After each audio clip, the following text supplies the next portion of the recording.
Sama menambah wawasan keilmuan kita melalui pemateri kita pada siang hari ini dengan sama-sama mengucapkan alhamdulillahirabbil alamin.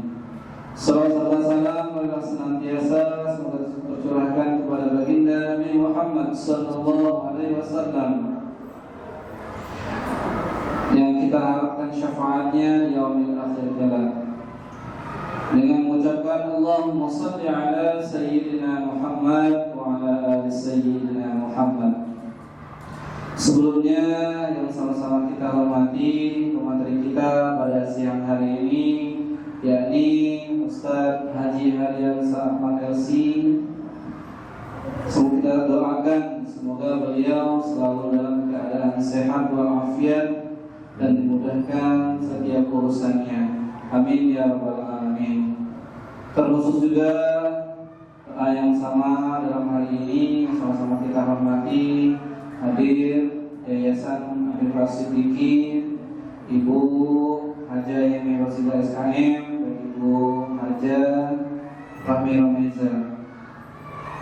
Selanjutnya yang Allah hormati Ustadz dan Ibu yang sudah hadir pada kajian siang hari ini. Semoga langkah-langkah kita dinilai di sisi Allah sebagai ibadah. Amin ya rabbal alamin. Mari sama-sama kita awali kajian ini dengan sama-sama mengucapkan lafaz basmalah. Bismillahirrahmanirrahim. Untuk menambah keberkahannya, kelancaran agenda kita pada siang hari ini, mari sama-sama kita membaca surat Al-Fatihah. Al-Fatihah. A'udzu billahi minasy syaithanir rajim. Bismillahirrahmanirrahim. Alhamdulillahi rabbil alamin. Ar-Rahmanir Rahim. Maliki yaumiddin. Iyyaka na'budu wa iyyaka nasta'in. Ihdinas siratal mustaqim. Siratal ladzina an'amta 'alaihim ghairil maghdubi 'alaihim waladdallin. Amin ya rabbal alamin.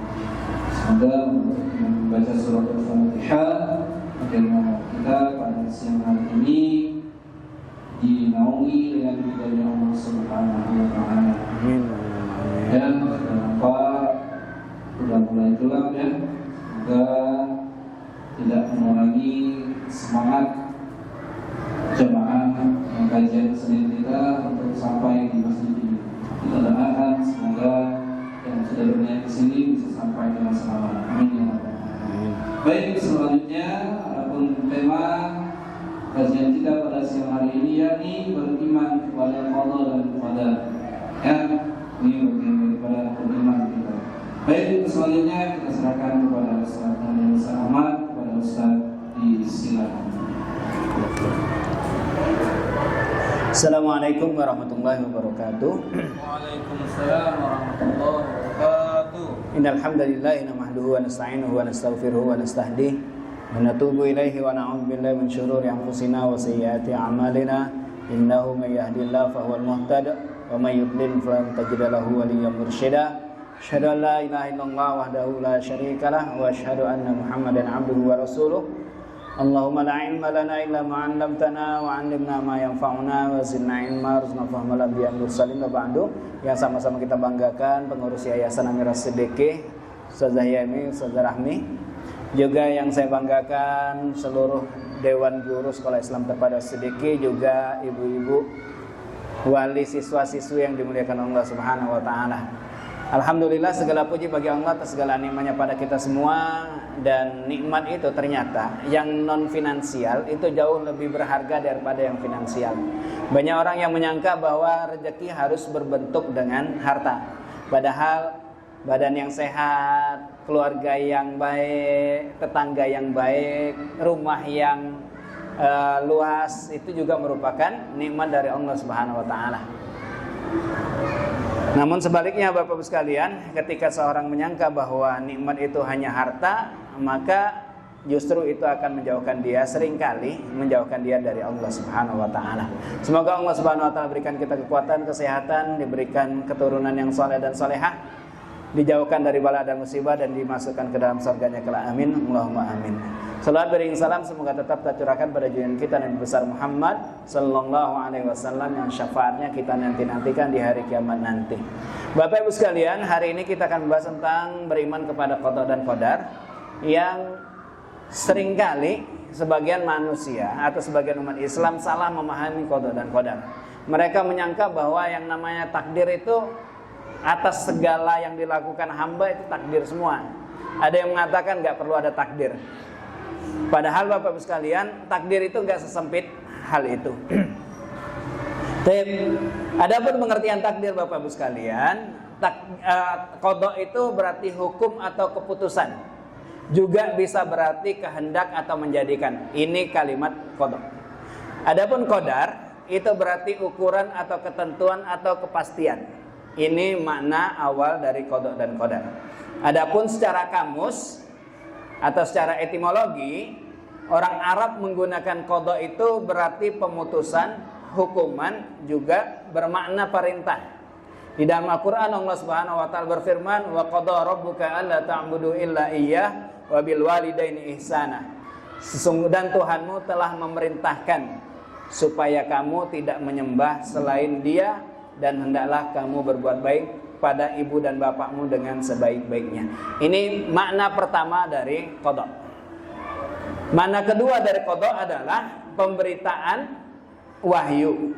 Ini juga bisa kita temukan di dalam ayat wa qadaina ilaihi dzalikal amra anna dabira haula'i maqtum musbihin. Jadi kami wahyukan. Jadi ini bahasa Arab. Dan mohon maaf Bapak Ibu sekalian, kenapa seringkali dijelaskan makna qada agar kita tidak salah paham, ya. Karena sering saya temukan ada orang yang baru belajar bahasa Arab gitu kan, udah main terjemah Quran, ya. Yang kemarin sempat ada kasus itu, ada orang yang ngaku ustadz gitu kan, nggak bisa membedakan antara qori dengan al-qari'ah. Jadi kata dia qori itu kan membaca Quran, qari'ah itu kan perempuan yang membaca Quran. Kenapa al-qari'ah itu diartikan kiamat? Padahal jauh banget bedanya antara alif dengan ain. Jadi Bapak Ibu sekalian, seringkali ulama itu menyebutkan makna-makna dari satu kalimat dengan makna yang banyak gitu kan. Adapun untuk qadarnya berarti diambil dari kalimat qaddara yuqaddiru, takdiran berarti penentuan. Ini Bapak Ibu sekalian kita temukan di dalam Al-Quran di surah Al-Fussilat. Allah Subhanahu wa taala menentukan pada kadar makanan dalam 4 masa, ya. Ini makna secara kamus atau secara etimologi. Adapun secara syariat Bapak Ibu sekalian, makna qada itu adalah penentuan atau pengetahuan yang lampau yang sudah ditetapkan.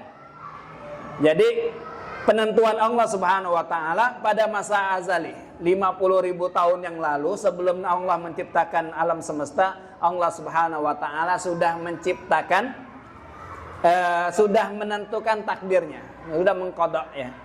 Adapun qadar itu adalah terjadinya sesuatu ciptaan yang sesuai dengan penetapan dari qada tersebut. Kalau bahasa gampangnya, ini yang disampaikan oleh Imam Ibnu Hajar, qada itu adalah hukum universal dari sesuatu dari alam semesta ini yang Allah Subhanahu wa taala tetapkan pada masa azali. Adapun qadar itu adalah bagian-bagian kecil atau perincian-perincian hukum tersebut. Kalau boleh kita analogikan Bapak Ibu sekalian, qada itu satu ketentuan yang sudah ditentukan secara global. Contoh kalau sekolah misalnya, di sekolah di awal sebelum masuk kelas, itu kan Dewan Guru sudah menetapkan awal sekolah kapan, akhir sekolah kapan, tengah semesternya kapan. Liburan kalau misalnya ada liburan, kapan liburannya, berapa hari liburannya, awal puasanya, nah ini qada. Adapun qadarnya itu kemudian penetapan secara terperinci. Misal guru piketnya siapa gitu kan, yang jadi komandan upacara tiap hari Senin siapa. Ini qadar. Ini bedanya qada dengan qadar. Jadi kalau qada itu dia lebih luas, tapi dia lebih bersifat global, tanpa ada perincian atau perinciannya sedikit. Tapi kalau qadar itu sudah, kalau bahasa orang sekarang itu udah perintil-perintilannya, mencakup hal yang kecil-kecilnya. Ini makna qada dan qadar. Kita temukan Bapak Ibu sekalian dalil dari Al-Quran dan hadis terkait dengan qada dan qadar. Yang pertama, Allah berfirman, inna kulla syai'in khalaqnahu biqadar. Sesungguhnya kami menciptakan segala sesuatu menurut kadar atau ukurannya. Yang artinya kata para ulama atau di dalam hadis, iman kepada qadar adalah aturan tauhid kita yang kalau kita salah memahami kita bisa bermasalah. Atau orang yang menafikan takdir, qada dan qadar berarti rukun imannya bermasalah. Ya. Di ayat yang kedua, Allah Subhanahu wa taala menyebutkan ma asaba min musibatin fil ardi wala fi anfusikum illa fi kitabin min qabli an nabra'aha inna dzalika 'alallahi yasir. Sungguhnya tidak ada satupun bencana yang menimpa di bumi dan tidak juga pada diri kalian melainkan sudah tertulis dalam kitab Lauhil Mahfuz. Jadi sudah tertulis. Karena sebelum Allah menciptakan semuanya, sungguhnya itu mudah bagi Allah Subhanahu wa taala. Dan fungsi dari takdir, kata Al-Qur'an, likaila ta'sau 'ala ma fatakum wa la tafrahu bima atakum. Supaya kalian jangan berduka cita terhadap apa yang luput atau lepas dari kalian, dan supaya kalian tidak terlalu gembira terhadap apa yang diberikannya padamu. Di dalam hadis Nabi menyebutkan, tidaklah seorang di antara kalian kecuali telah ditulis tempatnya di neraka maupun di sorga. Kemudian seorang sahabat bertanya, ya Rasul, bolehkah kami tawakal saja? Nabi menjawab, tidak, tapi beramallah, karena setiap orang akan dimudahkan di dalam beramal. Karena Al-Quran menyebutkan, fa'amma man a'ta wattaqa wa saddaqa bil husna fasanuyassiruhu lil yusra. Adapun orang yang memberikan hartanya di jalan Allah, bertakwa dan membenarkan pahala yang terbaik atau surga, maka kelak kami akan menyiapkan jalan yang mudah bagi dirinya. Adapun sebaliknya, wa amma man bakhila wastaghna, orang yang bakhil dan merasa cukup, wa kadzdzaba bil husna, mendustakan pahala yang baik, fasanuyassiruhu lil usra, kami akan mempersiapkan jalan yang sulit bagi dirinya. Ini Bapak Ibu sekalian ayat dan hadis tentang adanya qada dan qadar. Namun sebelum kita membahas qada dan qadar, kita harus menyiapkan atau memperbaiki pola pikir kita. Yang pertama Bapak Ibu sekalian, bahwa Allah tidak pernah menzalimi hambanya. Ini yang pertama. Ya. Ini kaidah yang harus ada dalam benak kita. Allah nggak pernah zalim pada hambanya. Yang kedua, bahwa semua yang terjadi di muka bumi ini atas pengetahuan dan izinnya Allah Subhanahu wa taala. Ya. Atas pengetahuan dan izinnya Allah Subhanahu wa taala. Yang ketiga, yang harus kita pahami adalah bahwa Allah tidak akan pernah, ketika Allah memerintahkan sesuatu, pasti itu terjadi. Bisa atau bisa diwujudkan oleh sang hamba. Karena kalau seandainya Allah memerintahkan sesuatu tapi tidak bisa diwujudkan hamba, berarti itu sebuah kesia-an. Dan itu satu hal yang mustahil bagi Allah. Allah melakukan sesuatu atau memerintahkan sesuatu yang gak mungkin dilakukan hamba. Ya. Yang berikutnya Bapak Ibu sekalian, bahwa Allah Subhanahu wa taala ketika sesuatu terjadi, maka Allah itu mengetahui. Bahkan ketika hal itu tidak terjadi atau seandainya yang gak mungkin terjadi itu bakal terjadi, Allah pun Maha tahu seperti apa kejadiannya. Ya. Karena dalam Al-Quran Allah Subhanahu wa Ta'ala menyebutkan wa in ruddu la'adu limanuhu anhu. Kalau seandainya mereka dikembalikan ke dunia, mereka akan ngulangi lagi. Padahal itu kan mustahil, tapi Allah tahu bahwa itu bakal terjadi. Ini Bapak Ibu sekalian, kerangka berpikir inilah yang harus kita bangun terlebih dahulu sebelum kita membahas tentang qada dan qadar. Jadi Bapak Ibu sekalian, ada 3 aliran atau 3 pendapat terkait dengan qada dan qadar. Yang pertama aliran qadariyah. Qadariyah itu mereka orang-orang yang menafikan takdir. Bagi mereka takdir itu tidak ada. Manusia itu kehendaknya bebas. Mau melakukan kebaikan, mau melakukan keburukan, manusia punya kemampuan untuk memilih. Ini kehendak bebas manusia. Yang kedua Bapak Ibu sekalian, manusia juga bertanggung jawab penuh atas setiap tindakan yang diambil dan Allah akan memberikan ganjaran terhadap atau berdasarkan keputusan manusia tersebut. Dan yang ketiga, peran Tuhan itu hanya menciptakan manusia dengan akal yang memungkinkan mereka untuk berpikir dan bertindak secara bebas. Jadi tidak ada keterikatan apapun. Kalau bahasa gampangnya, ini otak, ini badan, kamu pakailah. Ini wahyu, silakan mikir. Kalau kamu baik syukur, nggak baik masuk neraka, gitu ya. Ini qadariyah. Jadi tidak ada sangkut paut dengan Allah Subhanahu Wa Taala ketika hamba melakukan sesuatu. Yang kedua Bapak Ibu sekalian, paham dari Jabariyah. Jabariyah itu adalah mereka yang menafikan kehendak bebas. Jadi mereka menganggap bahwa manusia itu seperti wayang. Wayang itu nggak gerak kalau tidak digerakin sama dalangnya. Jadi mau dibolak-balikin, nurut semua. Ini Jabariyah. Kata mereka, manusia itu tidak bisa memiliki atau tidak memiliki kebebasan dalam menentukan kehendaknya. Karena mereka dianggap hanya pelaksana dari kehendak Allah Subhanahu wa Ta'ala. Dan mereka yang baik atau buruk itu sudah ditetapkan Allah. Jadi yang maling dia sudah ditetapkan Allah jadi maling, yang guru dia sudah ditetapkan dari sononya jadi guru. Ini pendapat yang kedua. Jadi kalau kita analogikan tadi, seperti wayang kulit yang nasib dan geraknya telah ditentukan oleh dalang. Ini pendapat yang kedua. Bagaimana Ahlus Sunnah wal Jamaah Bapak Ibu sekalian melihat fenomena ini atau qada dan qadar? Ahlus Sunnah wal Jamaah mengatakan bahwa mereka menggabungkan antara keduanya. Semua itu sudah ditentukan oleh Allah Subhanahu wa Ta'ala. Kita dikasih kebebasan atau dikasih kemampuan untuk berusaha sebaik-baiknya.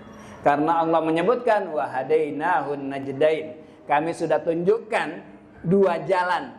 Yang mau masuk surga ini, yang mau masuk neraka ini dikasih otak. Dan masing-masing jalan itu Allah tentukan takdirnya.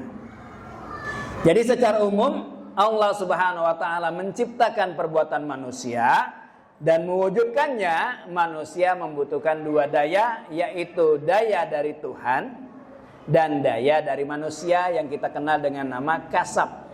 Kasab itu perbuatan atau perilaku manusia. Jadi Bapak Ibu sekalian, kalau boleh kita ilustrasikan gitu kan, takdir itu seperti, jadi masing-masing ketentuan, masing-masing pilihan itu ada takdir. Ya. Kalau kita malas belajar, takdirnya bodoh. Kalau kita rajin belajar, kita takdirnya lulus dengan nilai bagus. Ijazahnya kita tidak pakai untuk daftar kuliah, daftar PNS, kita nggak jadi PNS. Kalau kita daftar jadi PNS ada 2 takdir, lulus atau nggak lulus. Kalau lulus mungkin kalau dia kerja asal-asalan pangkatnya nggak naik. Itu takdirnya seperti itu. Inilah yang dikatakan oleh Umar bin Khattab radhiyallahu an ketika ada terjadi wabah. Wabahnya wabah taun. Ya. Jadi Umar kemudian ngirim orang untuk mencegat sahabat itu agar tidak masuk negeri itu. Karena hadisnya kan menyebut kalau kita berada di satu negeri yang tak ada wabah, jangan keluar. Kalau masih di luar, jangan masuk. Nah, begitu Umar datang ke pasukan ini, komandannya saya lupa, Sa'ad bin Abi Waqqas kalau nggak salah. Beliau bertanya kepada Umar, wahai Umar, apakah Anda nyuruh kami lari dari takdir? Umar menjawab, na'am. Nafirru min qada'illahi ila qadari. Kita lari dari takdir Allah menuju takdir Allah yang lain. Gitu ya. Ini takdir manusia. Dan pembagian takdirnya Bapak Ibu sekalian itu terbagi menjadi dua. Yang pertama, takdir mubram dan takdir mu'allaq. Ya. Takdir mubram ini Bapak Ibu sekalian adalah takdir yang ketentuannya mutlak dari Allah Subhanahu wa taala dan tidak ada peran untuk mewujudkannya.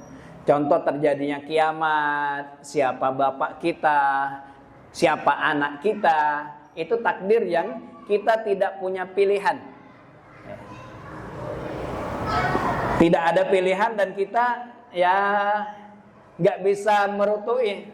Jadi kayak hujan itu kan, kita kan nggak punya pilihan tuh hujan. Ya. Dan ini Bapak Ibu sekalian, di dalam Al-Quran, di dalam hadis Rasulullah SAW bersabda, kataballahul maqadir al-khalaiqa qabla an yakhluqas samawati wal ard bi khamsina alfasanah.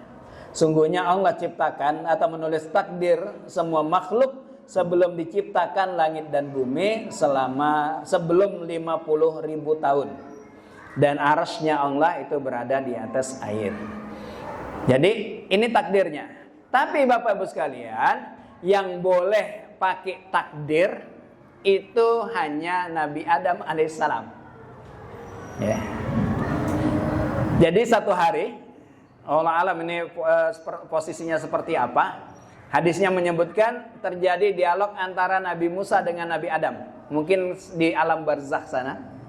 Kata Nabi Musa, ini hadis dari hadis ya Bapak Ibu sekalian. Kata Nabi Musa, wahai Adam, gara-gara kamu makan buah itu, kita semua ada di pindah ke bumi. Kalau ente nggak makan, kita bakal di sorga ini. Apa kata Nabi Adam alaihissalam? Beliau beralasan dengan takdir. Kata beliau apa? Bagaimana mungkin aku bisa merubah sesuatu yang sudah Allah tetapkan selama 50.000 tahun sebelum aku diciptakan. Dari itu kata Nabi SAW, Nabi Adam mensekak atau mematahkan argumennya Nabi Musa dengan takdir. Jadi Bapak Ibu sekalian, kata para ulama dari hadis ini, kita boleh beralasan dengan takdir kalau berhubungan dengan musibah atau kegagalan yang sudah kita persiapkan sukses tapi gagal. Contoh misalnya kita sudah semangat mau berangkat sekolah, na'udzubillah min dzalik gitu kan, tiba-tiba motor rusak. Kita mengatakan ini sudah takdir. Boleh. Ya. Nabi Adam itu juga bukan dengan tapi kalau seandainya terkait dengan maksiat itu nggak boleh kita sebutkan takdir. Contoh misalnya ada pencuri gitu kan, ngomong saya ini ditakdirkan Allah untuk jadi pencuri, nggak boleh. Kenapa Bapak Ibu sekalian? Karena ini terkait dengan amalan yang kita bisa memilih. Maka ketika ada pencuri yang mengatakan demikian, Umar bin Khattab jawab juga, dan kami diperintahkan Allah untuk apa? Ditakdirkan Allah untuk memotong tanganmu. Gitu. Jadi ini takdir, nggak boleh kita beralasan ini. Adapun Bapak Ibu sekalian, Nabi Adam alaihissalam menyebutkan takdir itu bukan karena maksiatnya, makan buahnya bukan. Tapi takdir bahwa Allah Subhanahu wa taala menjadikan kita hidup di muka bumi. Kita bisa lihat di surah Al-Baqarah ayat 31, Allah menyebutkan kami jadikan manusia di bumi. Wa qala rabbuka lil malaikati inni ja'ilun fil ardi khalifah. Sungguhnya aku akan menciptakan manusia di muka bumi, bukan di sorga. Jadi Nabi Adam itu beralasannya bukan beliau makannya, itu kan. Maksiatnya bukan itu, tapi takdirnya bahwa manusia diciptakan Allah untuk jadi khalifah di muka bumi. Ini yang pertama, yang kita tidak bisa otak-atik ini Bapak Ibu sekalian. Adapun takdir yang kedua adalah takdir mu'allaq, yaitu ketentuan Allah yang masih dapat berubah sesuai dengan usaha dan ikhtiar yang diusahakan oleh orang tersebut. Jadi takdir mu'allaq ini bisa dirubah. Dan ini kebalikan dari takdir mubrom yang kita tidak ada, nggak bisa merubah sama sekali. Dan ini Bapak Ibu sekalian, takdir ini dicatat oleh malaikat, bukan ditentukan oleh Allah Subhanahu wa taala. Sebagaimana di dalam hadis Nabi menyebutkan bahwa kalian itu dikumpulkan penciptaannya di perut ibunya selama 40 hari dalam bentuk alaqah. Kemudian sebagai mudghah atau sekerat daging selama itu pula. Kemudian diutuslah malaikat di 120 hari atau 4 bulan, diutus malaikat dan ditiupkan ruh, kemudian diperintahkan untuk menulis 4 hal. Di sini kata para ulama yang saya kutip dari islamco.com, ya. Ini islamco.com ini ulama Saudi ya. Situsnya Mufti Saudi. Itu kata beliau, yang catatan ini berada di tangan malaikat, ini yang bisa berubah. Ya. Jadi apa yang dicatat oleh malaikat itu ada 4 hal: rezekinya, ajalnya, amalnya, bahagia atau sengsaranya dia. Jadi sudah dicatat. Kalau bahasa gampangnya Bapak Ibu sekalian, kalau ada seorang yang, kalau kita boleh ilustrasikan, ini sebagai perkiraan. Ini bocah nih yang lahir ini, kalau seandainya kelakuannya masih kayak gini juga, dia bakal kayak gini. Kalau dulu pernah saya sampaikan, ya, ilustrasikan ada seorang wali murid gitu kan, di kelas 4, selesai 1 tahun bersama dengan murid-muridnya, beliau bikin prediksi. Nulis, nanti kalau seandainya muridnya juga kayak gini-gini aja, yang juara 1 si A, juara 2 si B, juara 3 si C, yang nilainya paling belakang si F gitu misalnya. Ya. Jadi kurang lebih seperti ini Bapak Ibu sekalian. Dan ini akan bisa dirubah, dan diantara bentuk merubahnya adalah doa. Ya. Doa. Karena Nabi SAW menyebutkan la yuraddul qada'u illa du'a wa la yazidu fil umri illa albir. Tidak ada yang dapat menolak takdir kecuali dengan doa, dan tidak dapat menambahi umur seseorang kecuali dengan kebaikan. Yang ini saya sampaikan tadi di awal, di poin ketiga, bahwa Allah tidak mungkin memerintahkan sesuatu yang tidak bisa diubah. Contohnya Bapak Ibu sekalian, rezeki. Kalau rezeki itu Allah bahkan menyebutkan di dalam Al-Quran bahwa rezeki itu ada 4 tingkatan, bisa nambah. La in syakartum la azidannakum. Kalau seandainya rezekinya sudah ditentukan, nggak mungkin berubah-ubah, berarti rezeki nggak bakal nambah. Sama juga kalau misalnya Bapak Ibu sekalian terkait dengan kematian itu tidak bisa berubah, ngapain kita berobat? Padahal Nabi nyuruh kita untuk berobat. Karena Nabi menyebutkan Allah tidak menurunkan penyakit kecuali Allah juga akan kasih obatnya. Kalau misalnya orang udahlah ngapain juga berobat, kalau udah mati aja kan, nggak gitu juga gitu kan. Gitu juga Bapak Ibu sekalian, kalau misalnya dia pola hidupnya bermasalah gitu kan, otomatis kan umurnya bakal pendek. Nggak bakalan kita dokter mengatakan merokok membunuhmu gitu kan, nggak mungkin. Ya. Karena Bapak Ibu sekalian itu juga bisa menambah atau kurang. Karena hadisnya menyebutkan man arada yubsatalahu fi rizqih. Barang siapa yang pengen rezekinya diluaskan, wa yunsa'alahu fi athari. Umurnya dipanjangkan, falyasil rahimah. Hendaknya dia nyambung silaturahim. Jadi rezeki, umur, bahagia celakanya itu yang mu'allaq, masih bergantung dengan